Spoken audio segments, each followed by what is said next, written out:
I found Ken Ham's channel. And just like all the other religious wackos, he can't deal with the problem of evil. God cursing us with death was actually a loving act because it allowed him to save us from that death via the sacrifice of Jesus. I think even most Christians would cringe at this interpretation. For God so loved the world that he created a problem in order that he might solve it. When Alex says God so loved the world, he created a problem so he might solve it, really what he's doing there is saying, well, God's to blame. And how isn't he?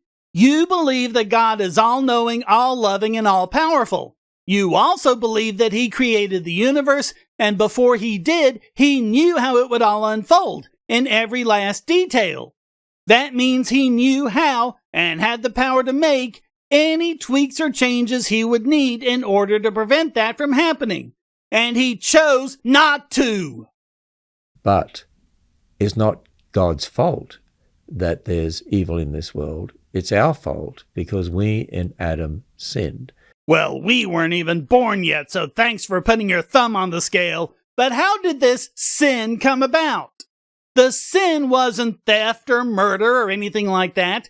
God put a tree in the garden and told him not to eat from it. And it even worked. They weren't sinning. They were obeying this completely arbitrary commandment, which, if you think about it, absolutely comprises a trap, because if he really didn't want them to eat from it, he could have just put it on the other side of the world or something. So God had to cheat and send in a talking snake. And before you say anything, God absolutely created the snake and absolutely knew ahead of time what the snake was going to do. And Adam and Eve believed the snake not because of their sinful nature, but because of their innocence, because they would have had no concept of such a thing. How can you punish them for the sin of disobedience if you didn't even give them the concept of disobedience? They didn't have that until after they ate the fruit. So you can't blame God. By one man sin entered the world, and death by sin. It's our fault, not God's fault. He stepped into history to save us from the problem we caused. This is just like a battered spouse saying they're to blame for the horrible things that are done to them. We aren't all-powerful. We aren't all-knowing. We weren't even there. Now let's check out his response to that Stephen Fry interview. How dare you? How dare you create a world in which there is such misery that is not our fault? It's not right. It's utterly, utterly evil. Well, he didn't create the world like this. He created a perfect world. Sin messed it up. And where did sin come from, Ken? God created everything, and he knew how things would unfold from the moment of creation and had the power to prevent any part of it he wanted to. How is it the guy who actually did the thing and had power over the thing isn't to blame, but the rest of us who weren't even there get the blame somehow? But wait a minute. If he's an atheist, then how does he decide what's evil and what's good? On what basis? If you have to ask that question, Ken, you're a potentially dangerous psychopath, and you probably should be locked up as a potential danger to others, because the only thing stopping you from doing evil is your pathetic, illogical belief system, and if that ever crumbles, everyone around you needs to watch out. I mean, what absolute authority is he using?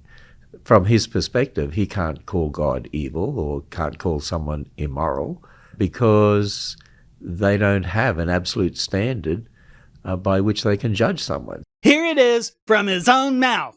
He's an authoritarian. We don't get to use logic. We don't get to formulate deontology. We don't even get to use the basic empathy most of us are born with.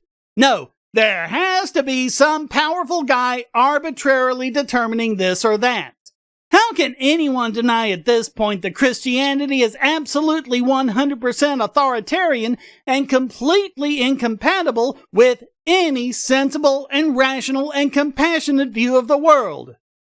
And if you think I'm being unfair, let's see him bring it all home for us.